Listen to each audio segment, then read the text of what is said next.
주일 예배에 오신 여러분을 환영합니다. 오늘은 부활절 제7주 주일입니다. 오늘의 키워드는 불변입니다. 야고보는 초대교회 성도들에게 다음과 같은 말로 문안을 드리고 있습니다. 온갖 좋은 은사와 온전한 선물이 다 위로부터 빛들의 아버지께로부터 내려오나니 그는 변함도 없으시고 회전하는 그림자도 없으시니라. 이 구절, 제가 정말 많이 인용하는 구절이기도 하죠. 하나님은 변함도 없으시고 회전하는 그림자도 없다. 참 좋은 구절입니다. 제가 하나님만을 의지하는 이유, 바로 이렇게 하나님께서는 변함이 없으신 상수와 같은 분이시기 때문입니다. 어디로 튈지 모르는 변수투성이 우리 인간과는 다른 분이시기 때문입니다. 하지만 이 말은 동시에 많은 성도들이 쉽게 오해하는 말 중에 하나이기도 합니다.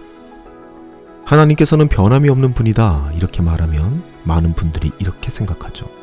하나님은 항상 평정심을 유지하시며 감정의 동요도 없는 그런 분으로 생각하는데요.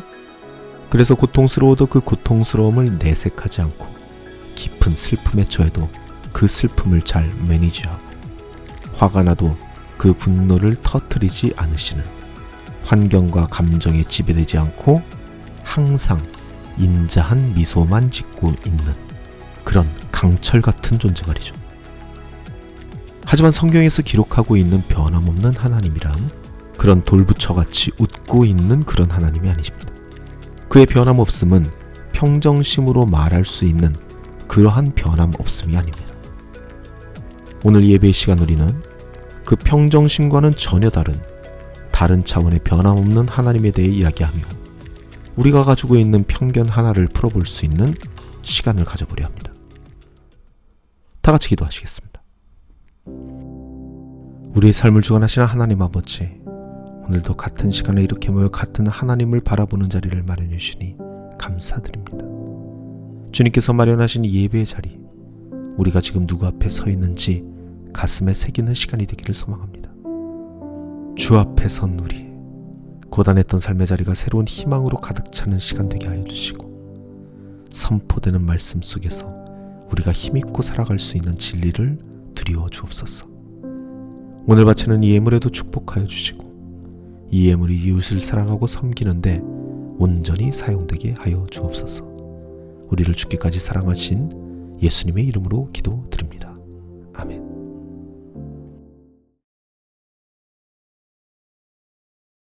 평정심을 추구하는 철학 사조가 하나가 있습니다. 고등학교 철학 시간에 들어봤을 만한 스토아 철학이 바로 이 평정심을 추구하는 철학 사조인데요. 이 대표적인 스토아 철학자 중 한 명인 에픽테토스라는 사람이 있습니다. 이 놀랍게도 에픽테토스의 신부는 노예였는데요. 아시는 분들은 잘 아시겠지만 로마 시대의 노예는 우리가 생각하는 그런 노예만 있는 것이 아니었죠.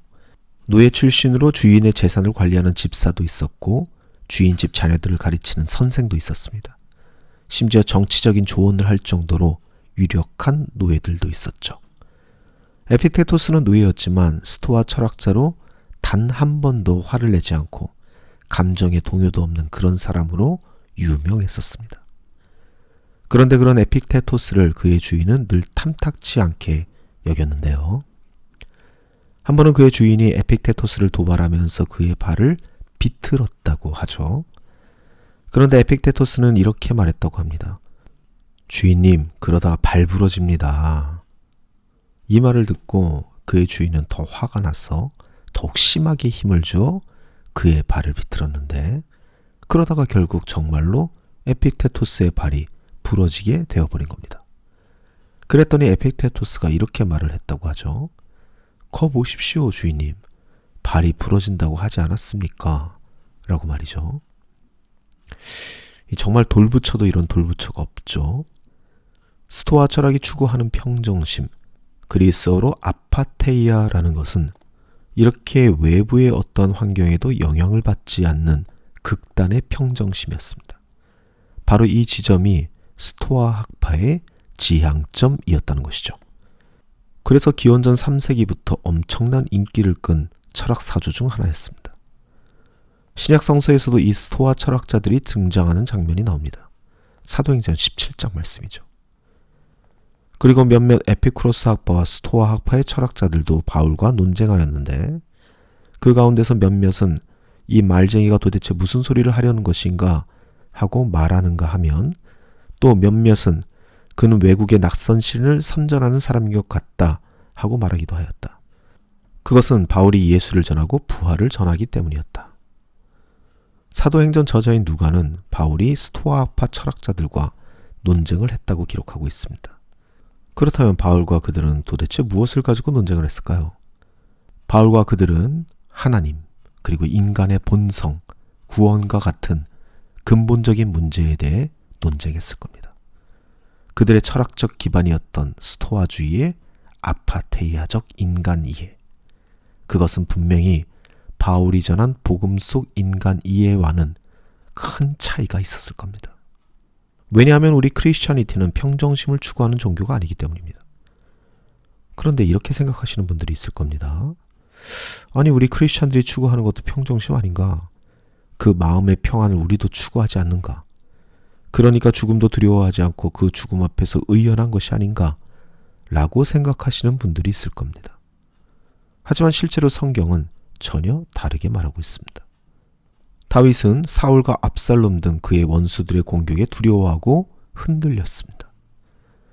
욥은 잿더미 위에 앉아 자신에게 찾아온 재난을 한탄하고 불평했죠. 심지어 예수님마저도 평정심과는 거리가 조금 있는 분이셨습니다. 예수님께서는 나사로의 죽음 앞에서 눈물을 흘리셨으며 성전에서 극노하시고 채찍까지 휘두르신 분입니다. 십자가 사역을 앞두신 시점에서도 올리브산에서 땀이 핏방울이 되도록 기도하며 괴로워하셨습니다. 수많은 성경의 인물들은 재난에 두려워하였고 고통에 불평하였으며 고난에 흔들렸습니다. 그렇지만 하나님께서는 이렇게 흔들리는 그 약한 모습을 보시고도 그들을 힐난하지도 책망하지도 않으셨습니다. 오히려 그들을 위로하셨습니다.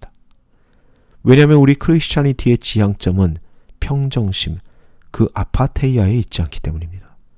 우리 크리스찬이티의 지향점은 평정심이 아닌 변함없는 마음에 있기 때문입니다.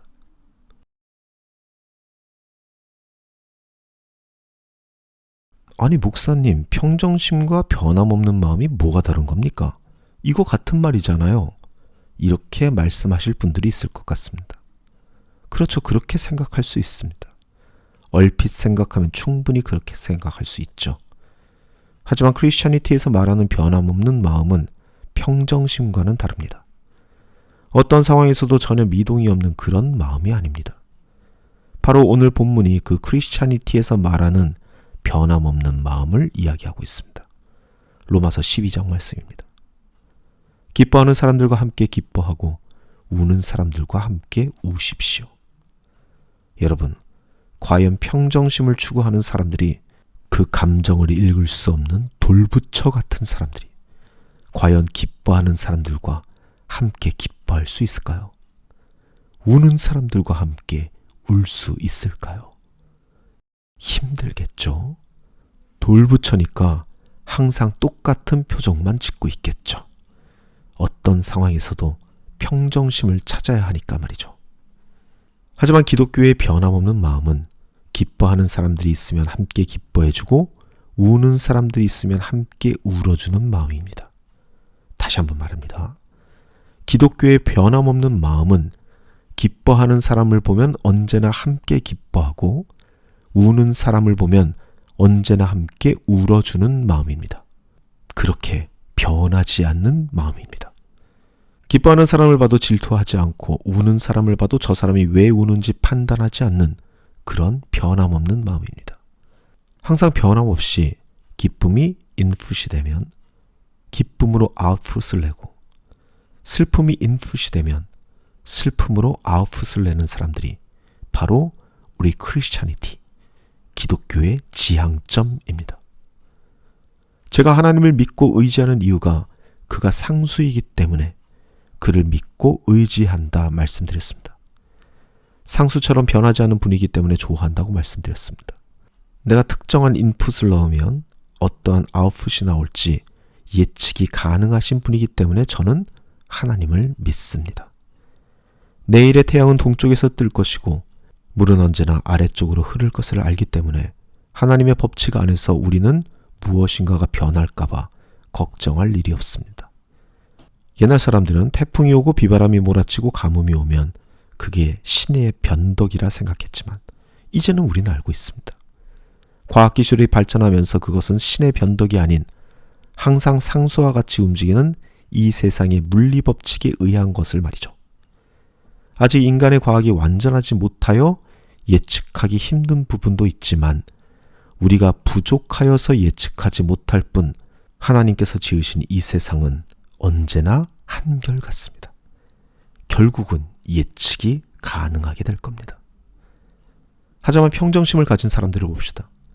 평정심을 가진 사람들은 여러분 예측할 수 없습니다. 저 사람의 모양만 봐서는 저 사람이 기쁜지 슬픈지 아픈지 두려워하는지 알 수 없기 때문에 매일매일 순간순간 호르몬의 변화에 따라 마음이 바뀌는 그냥 일반 변수의 사람과 다를 바 없습니다. 아니, 오히려 사실 더 위험합니다. 겉과 속이 틀리기 때문입니다. 그냥 그가 표현하지 않기 때문에 변하지 않는 것처럼 보일 뿐입니다. 실제로는 더 위험한 사람들입니다. 그 사람들이 가지고 있는 평정심은 하나님 나라가 가지고 있는 변함 없음과는 전혀 다른 개념의 이야기인 것입니다. 하나님께서는 항상 똑같은 반응을 내시는 분이십니다. 기도하면 응답하시고 쓰면 채워주시고 이웃 사랑하면 구원을 주는 예외 없이 항상 그렇게 하시는 상수의 하나님, 신실한 분이십니다.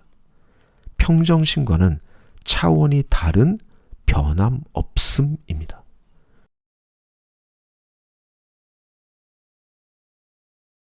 우리가 오해하는 것이 있습니다. 하나님과 예수님께서 평정심을 추구하는 분이 아닐까 생각하는 것이죠.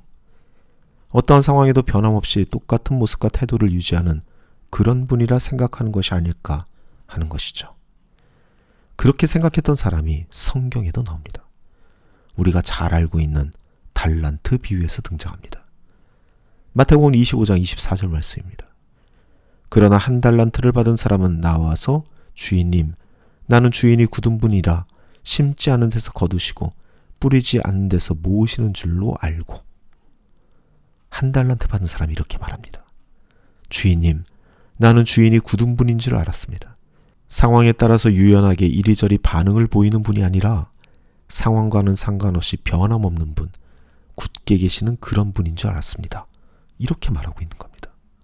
여러분, 이 말 정말 중요한 말입니다.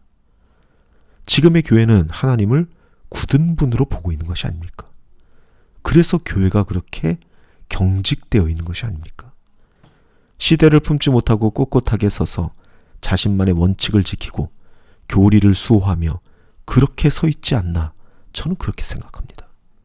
너무 굳어버린 나머지 기뻐하는 사람들에게 좀 자중해라 이렇게 말하고, 우는 자들에게 그렇게 울고만 있을 것이냐 이렇게 말하는 건 아닙니까? 시대의 변화를 읽으면서 이 세상에 들어가 성경의 진리를 전하기보다 교회의 외벽에 두터운 성벽을 치고 크리스찬의 순수성을 지킨다는 명목으로 이 세상의 변화에 나는 전혀 영향을 받지 않는 것처럼 평정심의 얼굴을 유지하려 하는 것이 아닙니까? 이렇게 주인을 굳은 분으로 이해하고 있는 종에게 내리는 주인의 판결은 다음과 같이 가혹합니다. 26절 말씀입니다. 그러자 그의 주인이 그에게 말하였다. 악하고 게으른 종아, 너는 내가 심지 않은 데서 거두고 뿌리지 않은 데서 모으는 줄 알았다. 이 쓸모없는 종을 바깥 어두운 데로 내쫓아라. 거기서 슬피 울며 이를 가는 일이 있을 것이다. 말씀을 정리합니다. 사랑하는 성도 여러분, 기독교의 변함없음은 아파테이아가 아닙니다. 어느 상황에도 변함없어 보이는 그러한 평정심이 아닙니다. 우리 크리스찬들이 추구하는 변함없는 마음이란 기뻐하는 사람들과는 항상 변함없이 기뻐해 주는 것, 우는 사람들과는 항상 변함없이 함께 울어주는 것, 이것이 바로 우리가 추구해야 할 변함없는 마음입니다. 하나님께서 바로 그러한 분이고 예수님께서 바로 그러한 분이셨습니다. 인풋이 같으면 항상 변함없이 아웃풋이 같은 그러한 변함없는 마음, 그 변함없는 마음을 소유하여 나의 이웃을 내 몸과 같이 사랑할 수 있는 저와 여러분이 되시기를 간절히 소망합니다. 사랑과 은혜가 충만하신 하나님 아버지, 수많은 변수로 가득 찬 이 세상 속에서 저희의 유동치는 마음을 아십니다. 변하는 것을 의지했던 어리석음을 깨닫게 하시고 이제는 변치 않는 주의 말씀 위에 굳게 서서 지혜롭게 행하게 하여 주옵소서. 이제는 우리를 주께까지 사랑하신 우리 주 예수 그리스도의 벅찬 은혜와 우리를 사랑하사 독생자 예수를 이 땅에 보내주신 하늘아버지의 극진하신 사랑과 우리의 삶의 인도자이자 보혜사 되시는 성령님의 사귐이 여기 모인 주님의 자녀들 가운데 영원토록 함께하기를 간절히 축원하옵나이다. 아멘.